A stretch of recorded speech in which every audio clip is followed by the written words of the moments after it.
Welcome to a lesson with Dr. Powell. Let's take a look at a lemma in category theory. But first, some definitions. What is a category?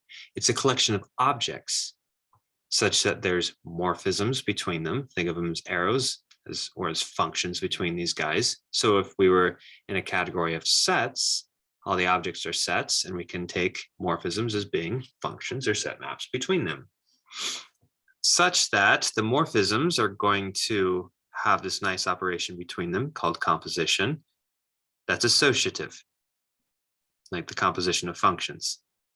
And so that every single object has what's called an identity morphism that behaves well with respect to composition.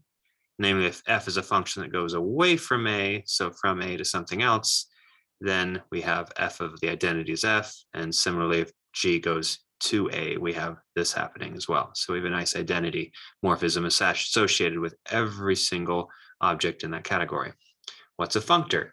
A functor is like a function between categories. So category C and category D, such that it preserves structure of arrows, of function arrows. So if it sends a to this, so this is the image of A, this is the image of B, and we have an arrow, function arrow between these, well, it gets sent to a function arrow between these. So it preserves structure naturally from here to here. That's, and a functor also behaves very well with respect to composition. If it does this thing, it's called a covariant functor. If it does this and reverses the order, then of composition is called contravariant. And we also require that it sends identity morphisms to identity morphisms. Okay. Next, to talk about Yoneda's lemma, we also need this notion, which is called a natural transformation.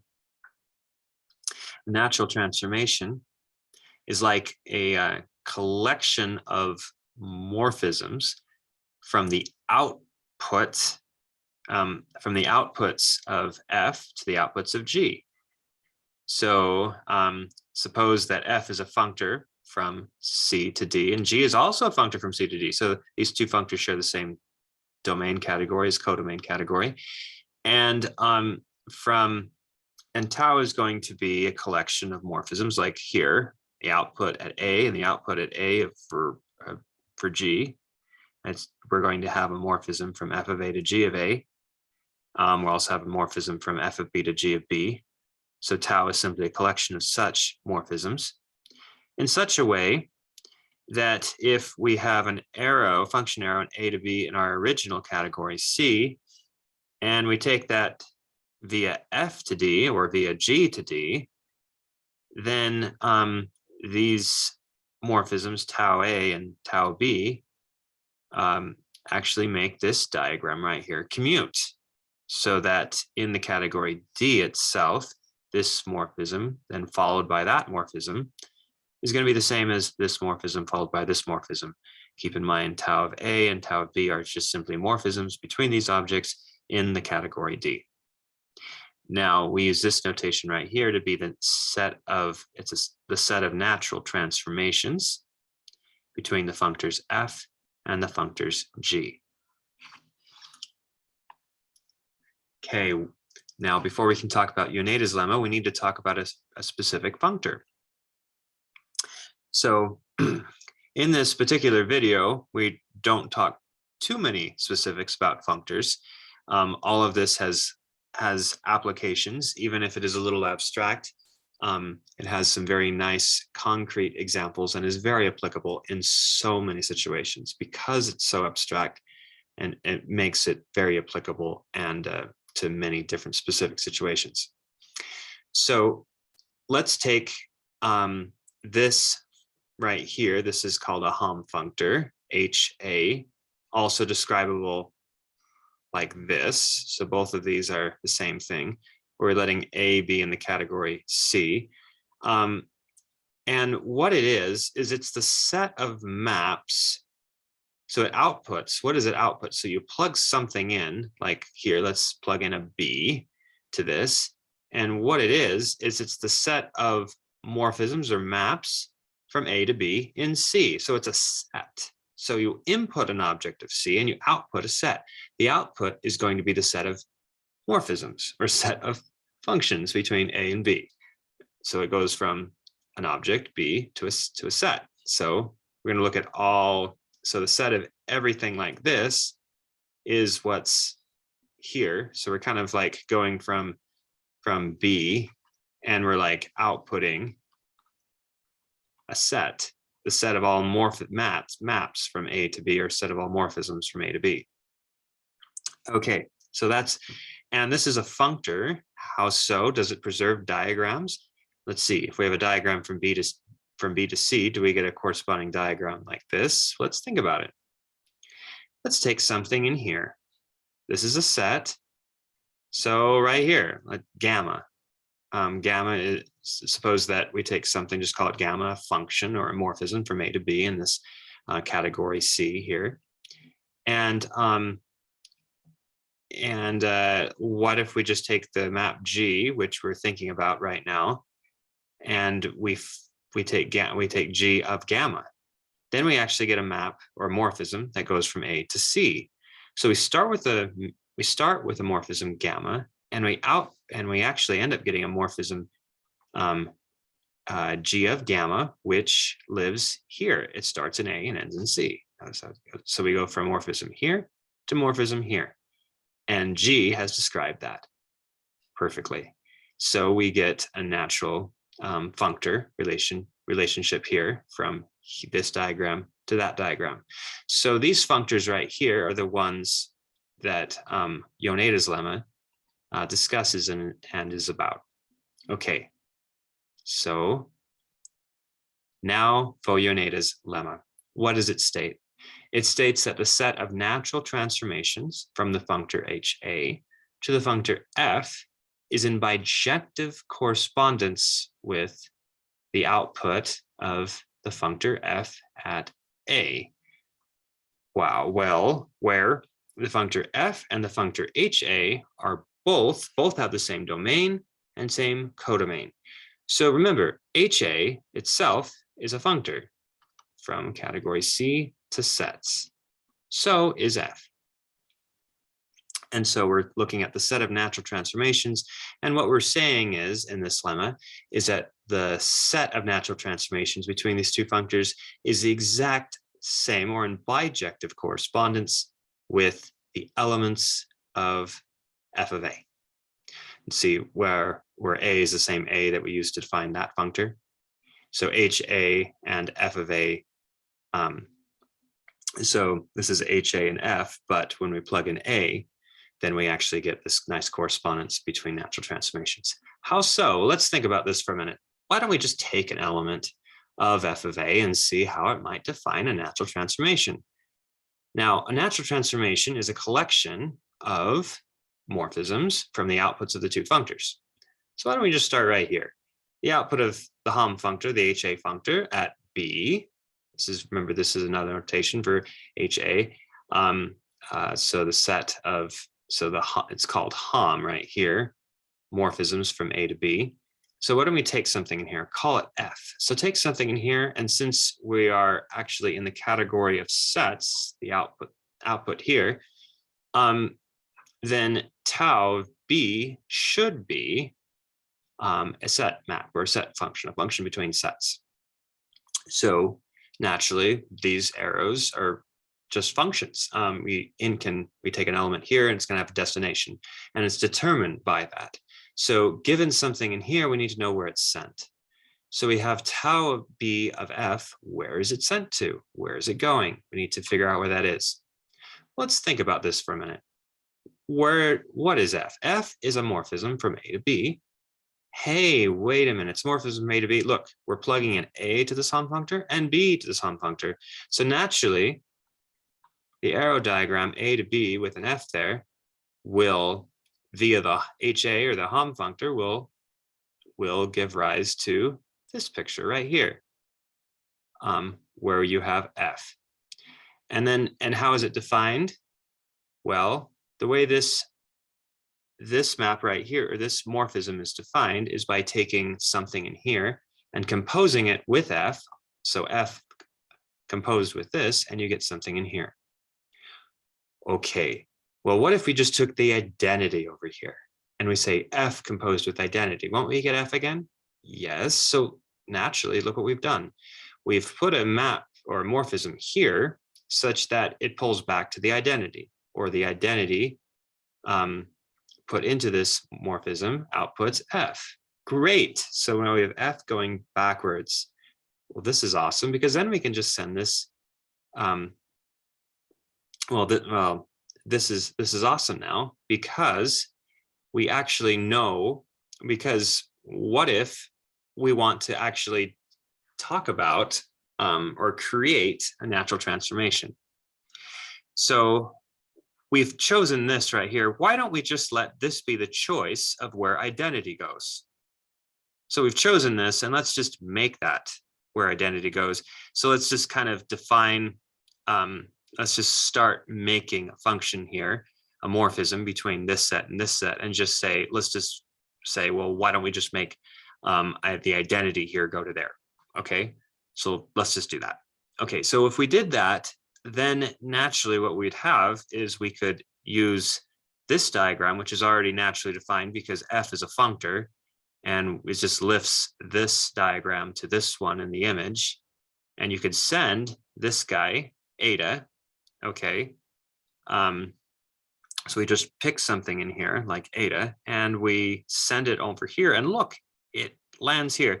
Now for this diagram to be commutative, the image of F here would have to be this. So let's just define that. Let's just define that the image of F would just be this right here.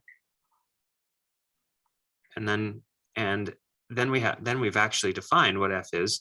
In fact, F was arbitrary. Anything in here will be defined that way. In fact, B was arbitrary. If B was A, we've actually defined what any element here will be sent to. In fact, for replace B with anything like C, we now actually know exactly what the morphisms should be everywhere. And all we knew was where the identity would be sent, eta. So just the choice of where identity is sent determines the whole series of these morphisms. They're all determined. And in fact, they're determined in a way that is a natural transformation. Since, for instance, let's think about this. What if we chose, what if we look at this right here, and let's just look at this top part. Take something here like F, and suppose that this is a diagram that's lifted from here, but with a G instead of an F. Then the image of F is just going to be G of F. Okay, G of F. And if we send and based upon our definition from over here, coming from here, then where should this be sent? Well, it should simply be sent. Likewise, replacing F with G of F, it's just going to be this. Well, this is kind of nice because remember, F is a functor, so it has functor properties with respect to composition. And this is all by definition, so it's formal. But you have this functor of G, so this map or this morphism, you have this morphism of that, which is right there. Well, this pretty much tells you that if I went down this way and that way, it's the same as going this way and this way. So we've actually have this nice commutativity. So we actually have a natural transformation. So we have this collection of morphisms, which actually has commutativity. So it is a natural transformation. So given anything in here, we have defined a complete natural transformation. And not only that, what if you chose something different than eta? Would you have a different natural transformation? For sure, because this map would be different. Because eta is where the identity is sent. So if you sent the identity to something else, you'd have a different function here. So you'd have a different collection of morphisms because at least it's different here. Okay, so we have this natural bijective correspondence. Elements in here correspond uniquely to natural transformations over here and vice versa. All right, that's Yoneda's lemma. Now, what if we had a natural isomorphism, meaning that in this collection, all of these guys going up and down were actually isomorphisms. Now, What is an isomorphism? An isomorphism is a morphism that has an inverse. So morphism such that there's a morphism that goes back. And if you compose these, you either get the identity over here or the identity over here. That's what an isomorphism is. So if all these guys, and for sets in particular, isomorphisms are just bijections. So if we have a natural transformation, or a natural isomorphism, so it's a natural transformation which actually has isomorphisms here in all the collection, then we actually get something, this fun universal type property popping up. Let's think what that is. Let's start with givens. Let's just take anything in here, and let's just take anything in here. So is it just given eta and given u, eta and f of a and u and f of b. Okay, now by Yoneda's lemma, we know that given this, there's going to be a unique natural transformation describing this. And let's suppose, for instance, that this natural transformation happens to be an isomorphism. Okay. Well, okay, so what does that mean? All right, so let's think about that for a minute. Well, it's an isomorphism, so that means this natural transformation is going to induce a morphism here and a morphism here. Okay, now let's just pull u back, since it's a bijection that pulls back to something. Let's suppose it pulls back to something up here. I'll just call it gamma. And wait a minute, what if I just take the map here that's defined by HA of gamma? Then naturally this would commute. So this gamma always pulls back to the identity via this morphism right here. So the identity of A is extended by gamma to gamma. Great. So we've actually been able to start here, pulled it back here because we knew we had a natural isomorphism, and then take it back to here. And well, that's precisely, wait a minute, eta was precisely defined as the natural transformation that's an identity to eta. So we're actually in line with the natural transformation, tau. That's good. So how it pulls back here, and it's going to pull back, and it's going to be sent to eta. And that's nice. And that's going to cause this now to commute this via the same thing that we had before.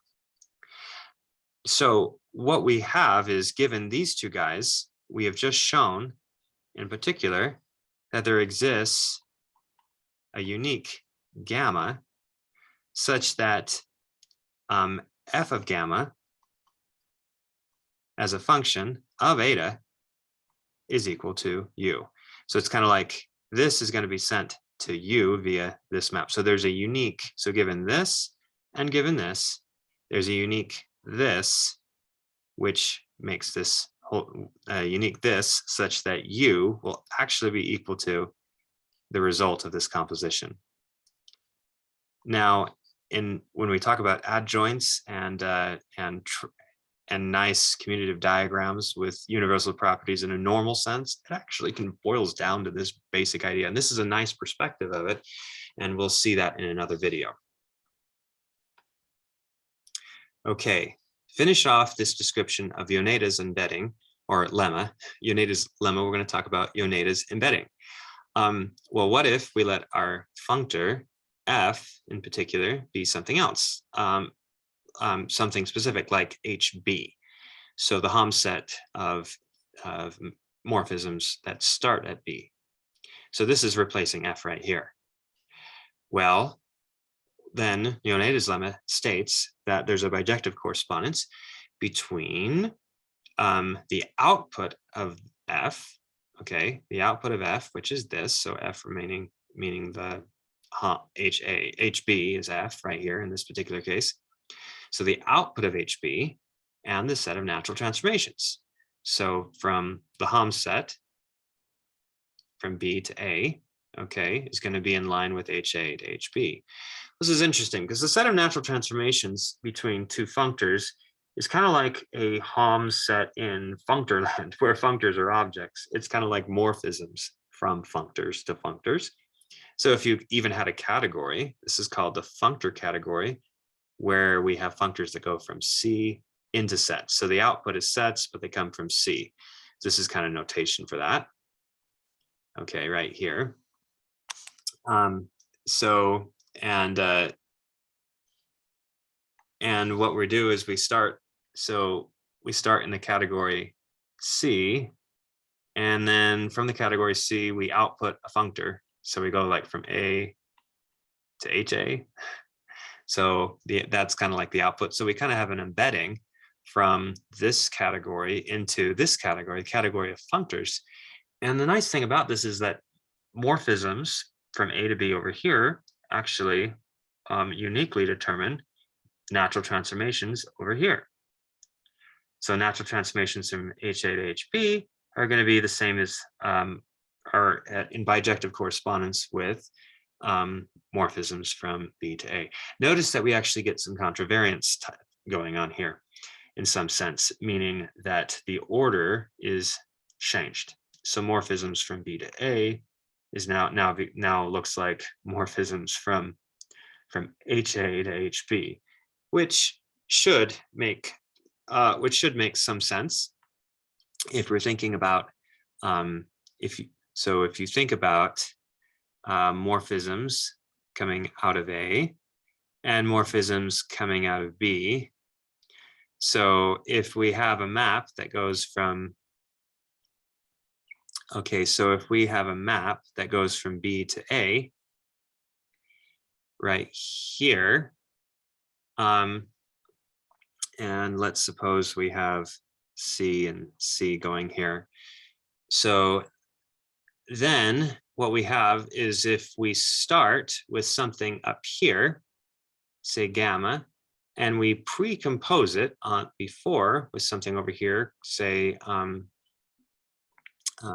we have like R, then gamma of R is actually a map from B to C. So we start here, and we end up here. So kind of in a rough sense, we're starting with something in HA and we're ending with something in HB when we had a map that went from B to A. So anyhow, this is what the embedding is. The embedding is this statement right here, that this Hom set is the same as this natural transformation set, at least in a bijection correspondence.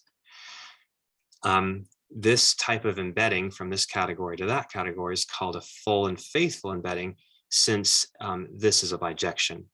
If this correspondence happened to be injective, it would be faithful. If it's surjective, it is full. But if it's both, it's full and faithful, it's a bijection. And that is Yoneda's embedding. Thanks for watching.